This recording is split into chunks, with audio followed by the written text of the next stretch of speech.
भगवान शिव ने बताया मनुष्य अपनी किस्मत को कैसे बदल सकता है। दोस्तों, एक बार भगवान शिव और माता पार्वती दोनों एक ही साथ में बैठे हुए थे। तभी माता पार्वती ने भगवान शिव जी से कहा कि हे प्रभु, आज मेरे मन में एक प्रश्न उठ रहा है। यदि आप मेरे प्रश्नों के उत्तर देकर आप मुझे संतुष्ट करेंगे तो मेरे मन को बहुत शांति मिलेगी। फिर भगवान शिव कहते हैं, हे देवी, आखिर तुम्हारे मन में कौन सा एक प्रश्न है? तो फिर माता पार्वती कहती है, हे प्रभु, मेरा यह प्रश्न है कि मनुष्य अपनी किस्मत को कैसे बदल सकता है। यदि उसके जीवन में कोई दुख है तो उसे कैसे दूर कर सकता है, और कितनी भी मेहनत करने के बावजूद यदि उसकी किस्मत उसका साथ नहीं देती है तो वह कौन सा काम करे कि उसकी किस्मत उसका साथ देने लगे।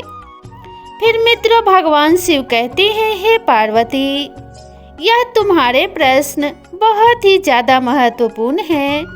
जो भी व्यक्ति इस प्रश्न के उत्तर समझकर इस पर्याप्त ज्ञान को अपने जीवन में उतार लेता है, उसे अपने जीवन में सुख की प्राप्ति होती है। मित्रों, भगवान शिव कहते हैं, हे देवी पार्वती, अब मैं तुम्हें तुम्हारे इस प्रश्न का उत्तर एक छोटी सी कहानी के माध्यम से देने वाला हूँ, जिससे इस कहानी के माध्यम से तुम अपने प्रश्न के उत्तर को ठीक तरह से समझ पाओगी। परंतु मेरी एक शर्त है, जब तक मैं इस कहानी को सुनाऊं तब तक तुम्हें कहानी को ध्यान से सुनना है। तो माता पार्वती कहने लगी, हे प्रभु, मैं आपको वचन देती हूँ कि मैं इस कहानी को पूरे मन से और लगन से सुनूंगी। आप कृपया उस कहानी को आरंभ करें। तो मित्रों, आप सभी से विनती है कि आप भी इस कहानी को पूरा जरूर सुनें, क्योंकि आधा अधूरा ज्ञान पाप की भागीदारी मानी जाती है। तो इस कहानी को शुरू करने से पहले कमेंट बॉक्स में हर हर महादेव अवश्य लिखें। साथ ही अगर आप मेरे इस चैनल पे नए हैं तो चैनल को सब्सक्राइब कर वीडियो को लाइक एवं शेयर जरूर करें। दोस्तों, एक समय की बात है जब भगवान विष्णु और माता लक्ष्मी संत का भेष बना करके भ्रमण कर रहे थे। तभी उन्होंने देखा कि रास्ते में एक व्यक्ति अपने पत्नी के साथ बैठा हुआ रो रहा है। फिर वह उसके पास पहुंचते हैं और बोलते हैं कि तुम कौन हो और इस सुनसान घने जंगल में बैठे हुए तुम क्यों रो रहे हो। फिर इस प्रकार भगवान विष्णु की बात को सुन करके उस व्यक्ति की सिसकियां कुछ कम हो गई। फिर वह अपने आंसुओं को पोंछते हुए कहने लगा कि महाराज, मैं पास ही के गांव का रहने वाला एक बदनसीब व्यापारी हूँ। मैं जो भी कुछ काम करता हूँ वह काम बिगड़ जाता है, और इसी चक्कर में आकर के मैंने अपने पत्नी के सारे गहने और जेवर बेच दिए हैं, जिससे मैंने अपने परिवार को भी खो दिया है। अब मेरा घर भी गिरवी पड़ा है। मुझे लगता है कि मैं किसी काम का नहीं रहा। मेरी किस्मत ही खराब है। फिर भगवान शिव कहते हैं, हे पार्वती, इस प्रकार जब उस व्यक्ति की बात को सुन करके भगवान विष्णु कहने लगे कि तुमसे किसने कहा कि तुम्हारी किस्मत खराब है? मुझे तो लगता है कि तेरी बहुत ही अच्छी किस्मत है और तुम बहुत बड़े व्यापारी हो। जरा मैं भी तो जान लूं कि तुम्हारी किस्मत में क्या खराबी है। फिर वह व्यक्ति कहने लगा कि महाराज, पहले मैं खेती करता था, मगर उसमें हर साल घाटा ही होता था। कभी सूखा पड़ जाता तो कभी अधिक बारिश हो जाती, और अधिक बरसात होने के कारण सारी फसल चौपट हो जाती थी। इससे परेशान हो करके मैंने व्यापार करने का निश्चय कर लिया। मेरे पास उस समय एक भी रुपया पैसा नहीं था, तो मैंने अपने पत्नी के जितने भी जेवर और गहने थे उनको बेच दिया और उससे जो धन मिला उसी से मैंने व्यापार शुरू किया।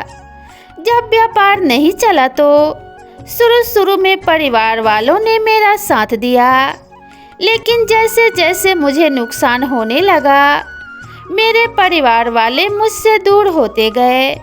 मगर महाराज, मैं यह सब अपने परिवार वालों के लिए ही तो कर रहा था, लेकिन अब वह लोग मुझे देखकर नजरें फेर लेते हैं और मुझे ही मेरे परिवार की दुर्दशा का जिम्मेदार ठहरा देते हैं और हमेशा ताने मारते रहते थे और कहने लगते थे कि वह व्यक्ति एक मेरा मित्र है, उसने भी मेरे साथ ही अपना व्यापार शुरू किया था, लेकिन उसका व्यापार अच्छा चल रहा है।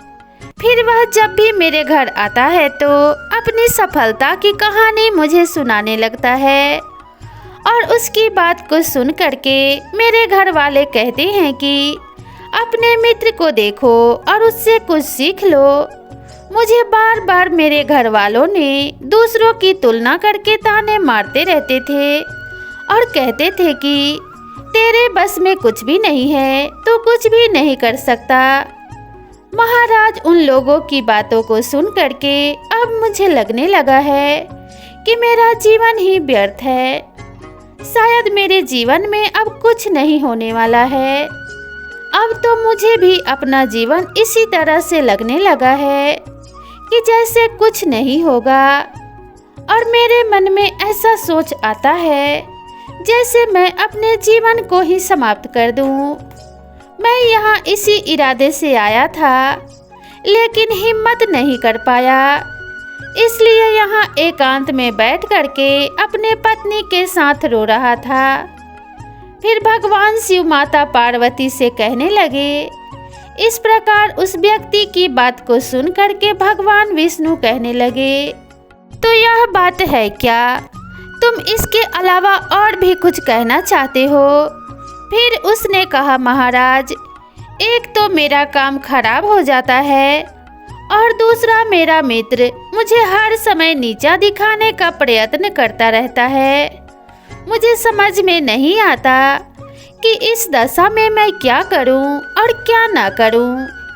भगवान विष्णु कहने लगे, क्या तुम अपने मित्र की बात को सुन करके वास्तव में दुखी हो जाते हो?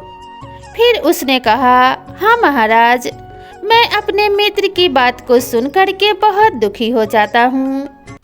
तभी भगवान विष्णु कहने लगे, तुम्हें किस बात का दुख होता है? अपने असफल होने का या फिर मित्र के सफल होने का? अब वह व्यक्ति फिर एक पल सोचता है और उत्तर देता है, महाराज, अगर मैं सच कहूँ तो मुझे अपने असफल होने का उतना दुख नहीं होता जितना कि मुझे मेरे मित्र के सफल होने से होता है। फिर भगवान विष्णु कहते हैं, तुम्हारा मित्र सफल हो जाए तो क्या तुम्हें खुशी होगी? तो वह व्यक्ति कहने लगता है कि महाराज, मुझे बहुत खुशी होगी। फिर भगवान विष्णु कहते हैं, इसका मतलब है कि तुम्हारी खुशी तुम्हारे मित्र पर निर्भर है। अगर वह चाहे तो तुम्हें खुश कर सकता है और अगर वह चाहे तो तुम्हें दुखी कर सकता है। तुम स्वयं न तो खुश हो सकते हो और ना ही दुखी हो सकते हो, अर्थात तुम अपने मित्र के पूरी तरह से गुलाम हो गए हो। इसलिए मुझे लगता है कि तुम्हारा कुछ भी नहीं हो सकता। फिर उस व्यक्ति ने पूछा कि महाराज, आप ऐसा क्यों बोल रहे हैं मुझे? भगवान विष्णु ने कहा, तो क्यों ना बोलूं? तुम तो अपने मित्र पर पूरी तरह से गुलाम हो चुके हो, हमेशा उसी पे निर्भर रहते हो। हमेशा ध्यान रखना, जब हम किसी से आशा बांध लेते हैं तो हम उस पर पूरी तरह से निर्भर हो जाते हैं और ऐसे में हमारी खुशी और हमारा दुख भी उसी पर निर्भर होने लगता है। इससे बेहतर है कि तुम अपने आप से आशा बांधो, जब तुम ऐसा करोगे और साथ ही पूरे प्रयत्न के साथ काम करोगे तो तुम्हें सफलता अवश्य प्राप्त होगी और हमेशा पूरा जीवन हंसी खुशी के साथ व्यतीत होगा। फिर भगवान शिव जी कहने लगे, हे पार्वती। इस प्रकार विष्णु जी ने अपनी बात को आगे बढ़ाते हुए कहा कि तुम्हें लगता है कि तुम्हारा मित्र तुम्हें दुखी करने आता है। अगर तुम उनकी बातों पर विचार करो तो वह बातें सही कहता है। तुम्हें अपने मित्र की बातें खराब लग सकती हैं, मगर मेरी नज़र में तुम्हारे मित्र की बातें बिल्कुल भी खराब नहीं है। वह अपने संघर्ष और अनुभव की बातें तुम्हें बताता है ताकि तुम भी उसकी बातों को अमल में रखकर जीवन में बहुत कुछ कर सको। लेकिन तुमने कभी ऐसा नहीं किया क्योंकि तुम्हें उससे जलन होती है। तुम्हें इसलिए उससे धन्यवाद करना चाहिए कि तुम्हें घर बैठे वह अनुभव दे रहा है, क्योंकि तुम्हारा मित्र तुम्हें अपनी सफलता की कहानी सुनाता है कि वह सफल कैसे हुआ। तुम उसके अनुभवों का लाभ उठाओ और एक नई जिंदगी की शुरुआत करो। आज तुम जिसे अपना बुरा वक्त या बुरी किस्मत कह रहे हो, एक दिन यह बदल जाएगी और इसी के साथ तुम्हारे विचार भी बदल जाएंगे। और तब देखना, जब तुम्हारा अच्छा वक्त शुरू होगा तब तुम्हारा मित्र भी तुम्हें अपनी सफलताओं की कहानी नहीं सुनाएगा। तब वह तुम्हें अपनी असफलताओं की बातें बताएगा ताकि तुम उसकी बातें सुनकर भ्रमित हो जाओ और तुम्हारा आत्मविश्वास डगमगा जाए और तुम गलत निर्णय ले सको। लेकिन उस समय भी तुम्हें अपने बुद्धि का प्रयोग करना होगा। तुम्हारा मित्र जैसे आज तुम्हें दुखी करने आता है, ठीक इसी तरह से उस समय भी तुम्हें दुखी करने जरूर आएगा। फिर भगवान शिव जी कहते हैं, हे पार्वती। इस प्रकार विष्णु जी की बात को सुन करके वह व्यक्ति कहने लगा कि महाराज, आपने बिल्कुल सही कहा, लेकिन मेरा सबसे बड़ा दुख यह है कि मेरे परिवार के लोग भी इसमें शामिल हैं। वास्तव में मैं तो अपने परिवार के लिए अच्छा करना चाहता हूँ, लेकिन वह लोग मेरी बात को समझने के लिए ही तैयार नहीं रहते।